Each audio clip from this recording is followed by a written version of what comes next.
Wrapping up my extended look at the first wave of Studio Series Deluxe figures, we have Crowbar, the final dread to see retail release. Well, at least if we're counting Berserker as a dread at this point. Hey, it's 3 distinct molds at least.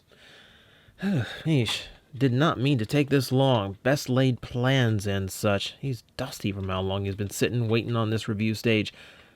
So, taking a look at him, he is about what I would expect. Black Suburban. That's pretty much what the dreads kinda were. Now, on this one, you can see he doesn't quite have the polish of some of the other Studio Series figures, and we will explain why here in a minute. For starters, he is cast in black plastic all the way through, at least in this vehicle mode. You will notice that here, for whatever reason, this area is completely different shade. Well, not completely, but everything else is pitch black, and then we have gray down the back sides. This is weird. You would think of all colors that you could color match easily, it would be black. And apparently this was beyond Hasbro's ability. So that's unfortunate. What's also strange is that there is absolutely no translucent plastic on this toy, even for the windshields. Like all the other Studio Series figures included some. Here, everything has been done up in instead a very dark metallic blue paint, which is actually my preference, and it's done all the way around to the designer's credit, so he actually does get that right. Also has plenty of lights up at top. He has these little what would be police lights here, and then tail lights, and then white for the headlights themselves. You'll also notice the Chevrolet emblem on both the front and the back done up in gold, because it is a licensed vehicle. Hurrah!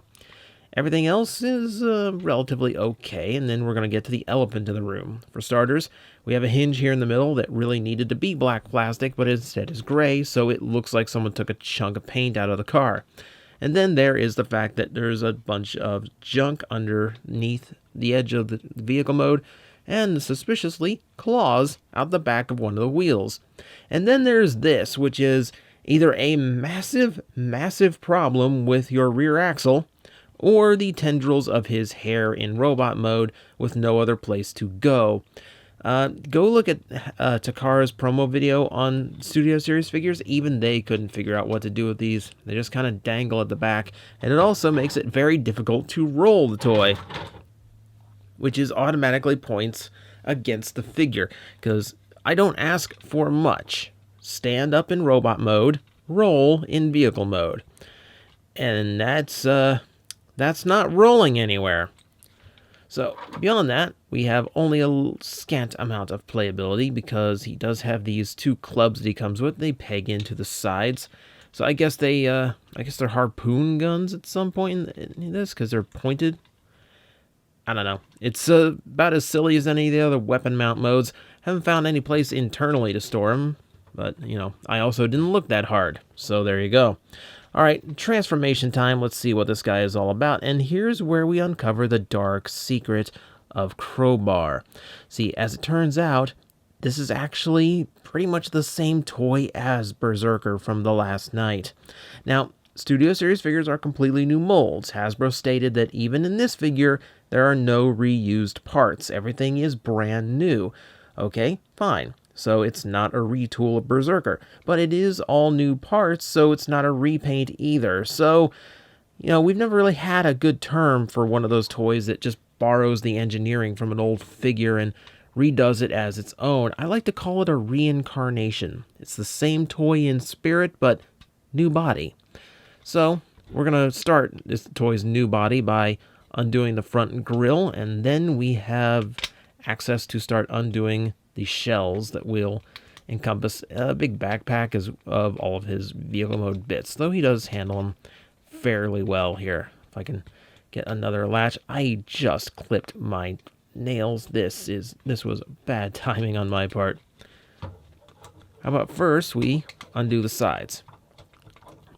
If I can get my fingers past his hair, that will let us pick everything up. I want this shell out of the way so we can focus on the actual transformation bits. At least what you would I consider the actual transformation bits, because shell's not interesting. Shell is just shell. Alright, so legs come out like that, arms here, and already pretty much see what the robot mode's going to do. Because this is based on the Last Night figure, it doesn't quite have the complexity that we have gotten out of some of the other Studio Series figures. So, if you've had Berserker, this is pretty much more of the same. I didn't have Berserker, so this was actually a new experience for me when I played with this. Right, so let me get the hand out, flip out. Once again, I picked a really bad time to clip my nails. Hey Hasbro, you know what doesn't work? Soft plastic for the hands. It makes it stick inside those sockets that I have to jam them into during vehicle mode. It doesn't make it nice to transform.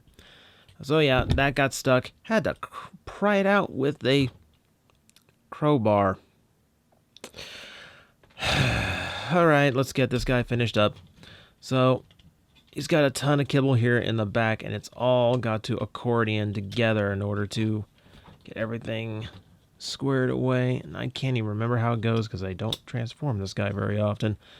What we do need to do is start getting the hair down into its positions. You can see it has its own little grooves. Well, you could see if the big panel wasn't in the way. Yeah, the hair has its own little grooves, so it has a place to go in vehicle mode. So here's where we draw a little bit of contention with Hasbro. They really want me to just kind of leave some of his kibble just kind of hanging down like that. It looks really ugly, so I'm going to take advantage of this groove in here to kind of tuck his kibble like so, like that.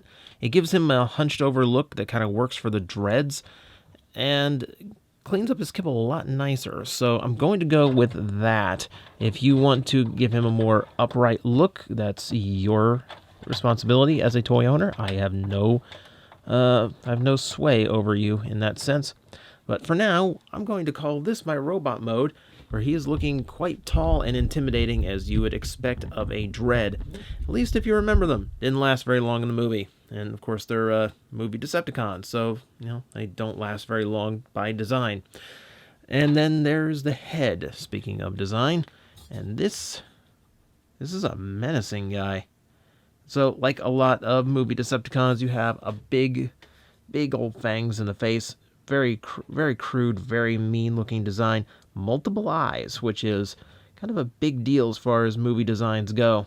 So yeah, he looks appropriately nasty. And I have to say, yeah, he definitely looks unique.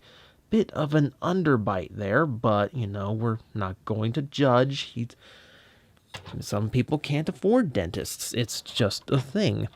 So, what do we have here? Well, credit where credit's due. He definitely doesn't look black anymore. All of that shell hides away on his back and reveals a ton of gray with a few subtle variances here. There's a little bit of yellow to it here and maybe a little bit of brown, but it's very, very subtle shading going on here. For the most part, he looks kind of the way I expect a movie Decepticon to look. He's mostly just shades of gray with no real outer shell to speak of. Which, you know what? That's still accurate, so I can't really complain. It's just an aesthetic choice. Paint-wise, he does have quite a bit going on. We'll admit, I'm not entirely sure how much of this is painted, but it looks like a lot. He does have a trace of red there, which does give him a splash of color he desperately needs.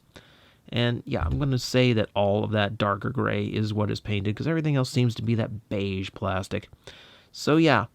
Again, because it's Studio Series, they actually went the extra mile and gave him loads of paint. To the point where it's hard to even make out what is paint and what is not.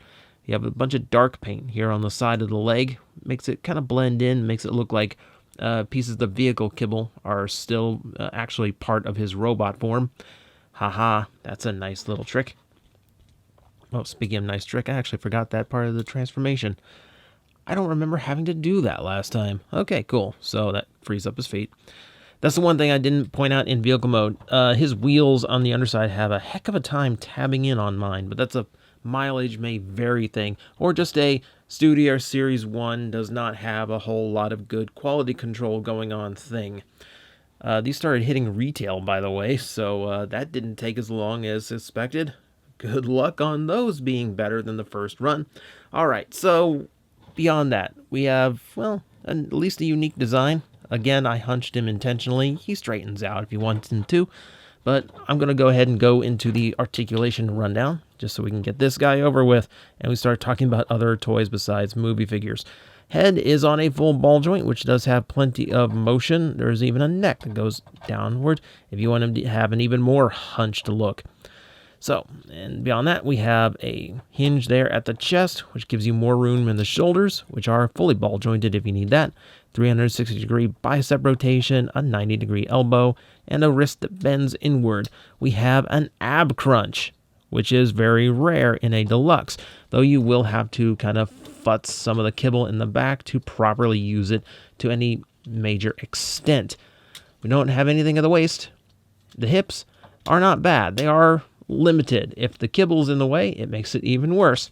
But for the most part, the cut is not great. The shapes are not really going to let you do extreme poses, but for the most part, it gets everything you need done.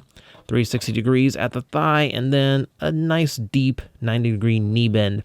At the ankle, we do have a rock backward and forward, but nothing side to side.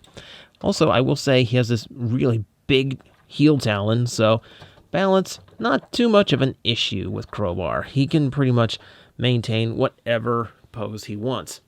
One thing about him you will probably notice by now, his tendrils just kind of do their own thing, especially if he's in vehicle mode for a long time. These are going to form whatever kind of bend they happen to form and stay that way pretty much forever. So that's going to be a little bit awkward if you want him to actually look like gravity has some kind of sway over him. And then you have his weapons, which from vehicle mode you will remember are these big pointed clubs. The other one knocked on the floor somewhere during the review. I do not immediately see it, so we're going to go and continue with one, because we only need to see one to notice that it's got a really wicked curve to it, which does not seem to be by design. I want to say this thing was not packaged very well. This is also super soft plastic, being so pointy. Of course it is. But yeah, it definitely does not have the straightest.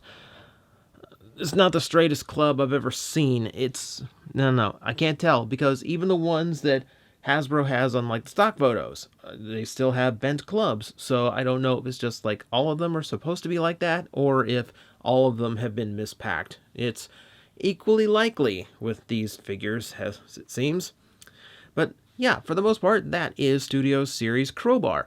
If you got Berserker, it feels like the same toy. It's pretty much just another one of the dreads. However, I will say out of the Studio Series first wave, that kind of means he comes across the cleanest. Yeah, aside from some oddities, he's not as cleaned up in vehicle mode, but the transformation is a lot more sensible than some of the others in the wave.